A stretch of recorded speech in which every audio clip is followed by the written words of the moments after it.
Aujourd'hui, on est ensemble pour la toute première ouverture de One Piece Card Game de la chaîne. On va ouvrir donc le starter deck numéro 1 ainsi qu'un seul booster parce que c'est le dernier booster qu'il y avait au magasin. Voilà, en vrai, ils sont pas trop chers. Même si pour l'instant, je sais pas exactement si je vais faire des ouvertures en anglais ou en japonais parce que bon, c'est absolument pas disponible en français. Ils ont fait le choix de ne pas traduire les cartes comme ils l'ont fait avec Digimon. Pourtant les cartes Digimon elles sont incroyables. Ils avaient peur que ça ne fonctionne pas avec Pokémon qui prend énormément de place. Mais bon, ils ont sorti Dragon Ball. D'ailleurs, on est sur le setup Dragon Ball. J'aime toujours autant mon setup. Et je pense qu'en vrai, One Piece peut marcher beaucoup mieux que Dragon Ball. Le jeu est en rupture de stock partout, même en anglais. C'est pour ça je pense vraiment qu'ils ont fait une grosse erreur. Mais bref, c'est vrai que la vie est très très chère actuellement et les gens n'ont pas forcément les moyens de se lancer dans un nouveau card game. Déjà moi je le sens un petit peu passé, c'est un petit peu compliqué d'enchaîner toutes les ouvertures. Alors on va commencer avec le starter deck. Plutôt sympa, j'aime beaucoup l'illustration. On dirait pas un manga quand on le met comme ça, on dirait totalement un manga. Derrière on a, donc oui je l'ai payé 15 balles, j'ai acheté à Micromania. Je vais pas me spoiler sur les cartes. Ok bon, c'est parti. Évidemment juste avant un petit peu de tapping et de voix chuchotée avec de l'écho, de l'écho, de l'écho, de l'écho, de l'écho, de l'écho, de l'écho, de l'écho, de l'écho. Voilà, pour se mettre en condition, détendez-vous, détendez. Évidemment maintenant j'en profite de liker, de commenter, de commenter. Mettez-moi par exemple, quel personnage vous préférez dans One Piece, quel personnage vous préférez, quel personnage vous préférez.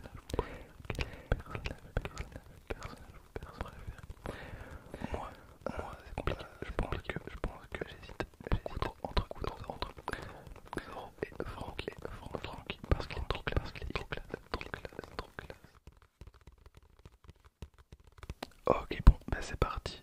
Alors honnêtement, je pense que c'est un des seuls decks où j'ai très très envie de garder la boîte intacte. Voilà. Alors on a d'office des cartes brillantes, donc ça c'est plutôt une bonne nouvelle.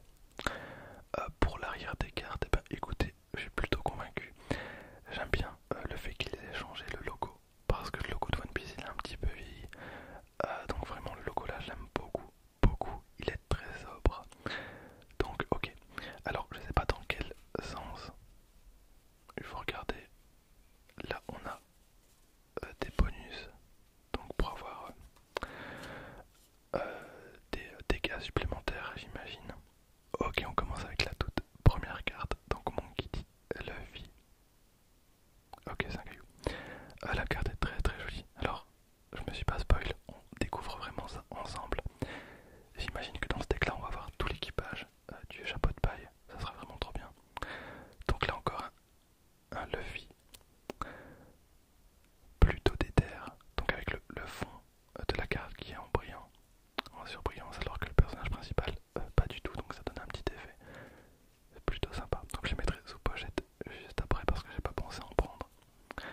On va voir Zoro évidemment donc le deuxième membre de l'équipage. C'est un petit peu obligatoire derrière. Pareil, on l'a en double. Alors est-ce qu'on va voir? Non, je pense qu'on n'a plus de. On n'a plus de cartes foil juste après. Mais après 4 cartes brillantes dans un deck, c'est plutôt bien. C'est plutôt bien. Je pense qu'il y a très peu de licences qui font ça. Ensuite, on a Usopp. Usopp qu'on va avoir donc 4 fois. Et en vrai, ça me fait vraiment penser à Dragon Ball parce que pour ceux qui connaissent Dragon Ball, voilà, juste ça. Je pense que ça va se jouer exactement de la même façon. C'est-à-dire qu'on va pouvoir booster nos cartes. Ouais, avec la petite énergie en haut, il y a pas mal de petites. Attends, est-ce que j'ai pas une carte Dragon Ball? Si, ok, j'en ai là. Alors on va prendre Bulma de la BT10. Alors c'est une peu commune, c'est pas une carte brillante, mais c'est pas grave, on va comparer du coup.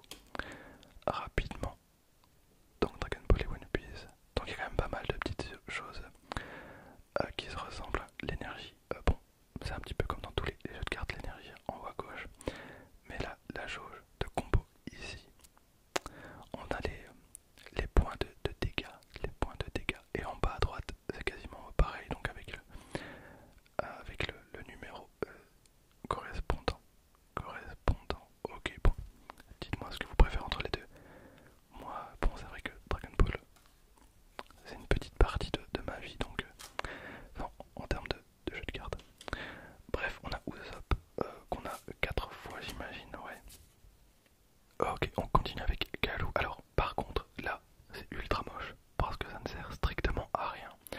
Je comprends pas parce que pour Usopp, c'est transparent, donc à la limite, ça aurait été sympa de le faire transparent. Pour Zoro, pareil, c'est transparent, du coup on voit le prolongement de la carte. Là, vraiment, c'est ultra moche, ça ne sert à rien. Enfin, je pense. Ou alors il y a d'autres trucs que j'ai pas compris. Peut-être que ça se met comme ça, mais non.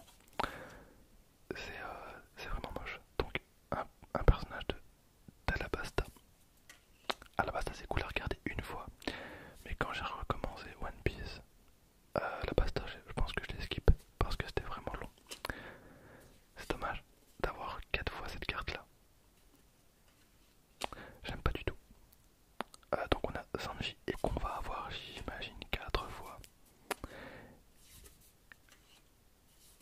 Et évidemment, ensuite on a Jinbe. Jinbe, très bien. Donc c'est pas un personnage que j'apprécie fortement. Jinbe, je le trouve bien, mais je trouve pas qu'il a beaucoup de charisme. Ouais, je sais pas. Dites-moi si vous l'aimez bien, mais c'est compliqué. Par contre, Tony Chopper, quel plaisir d'avoir Chopper. La carte elle est bien, la carte elle est trop bien. Donc une carte à une d'énergie. Donc on a Chopper qui est une carte bloqueur.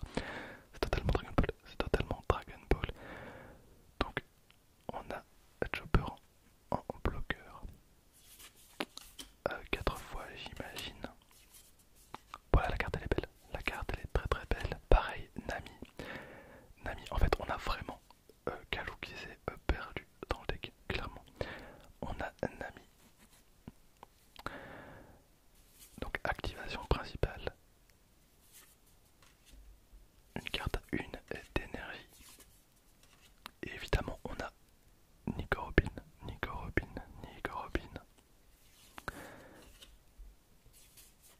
4 fois également. Nefertari et Vivi, donc Vivi, pareil, l'arc d'Alabasta.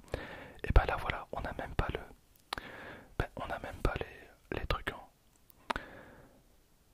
Bah du coup ouais, je comprends pas. Les cartes là, elles sont belles. Elles sont simples, mais elles sont belles. Donc peut-être que je passe à côté d'un truc pour Galou. Évidemment Franky, le meilleur personnage de One Piece, donc peut-être pas le meilleur, mais il est dans mon top 3. Il est totalement dans mon top 3. Franky. J'ai eu beaucoup de mal à apprécier l'upgrade de Franky. J'aimais beaucoup son look d'avant. Brook, j'ai compris parce qu'en fait, on va voir vraiment tout l'équipage du chapeau de paille. Et Galou et Vivi, bon, c'est un peu de la triche, mais techniquement ils font un peu partie de l'équipage. Donc ok, pourquoi pas. Mais c'est vrai que bon, c'est pas. Quand tu penses à l'équipage du chapeau de paille, tu penses pas forcément à Vivi. Donc on a eu Brook. Ensuite, on va avoir Guard Point, donc une des transfos de Chopper, donc une carte counter, donc contre-attaque. Ok, on a des cartes événements. Jet Pistol, contre un pacifista, donc de Luffy. Comme Jet Pistol. Les cartes événements, elles sont belles. Jambe du diable, donc une carte événement de Sanji, donc bon, les cartes là elles sont cool, elles sont sympas. Ensuite évidemment le Sunny, donc le bateau emblématique, enfin un des bateaux emblématiques de One Piece. Le Sunny, pareil, j'ai eu beaucoup de mal à apprécier au tout début quand j'ai vu la première fois le Sunny, je me suis dit oh, c'est pas génial, et au final en vrai ça va. On continue avec l'ouverture du booster. Alors je disais que le jeu avait vraiment pas mal de similitudes avec Dragon Ball Super Card Game, mais c'est pas une mauvaise chose du tout.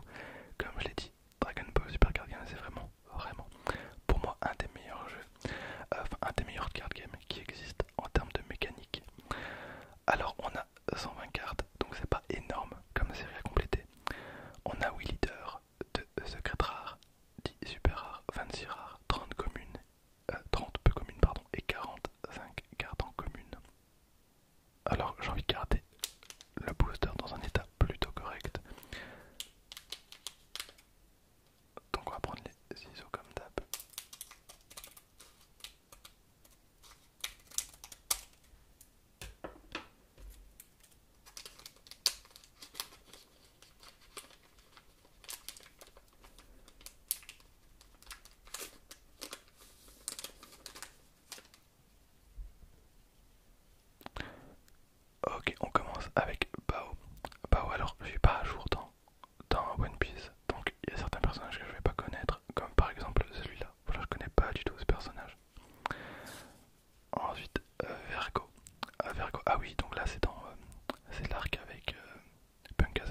Ensuite,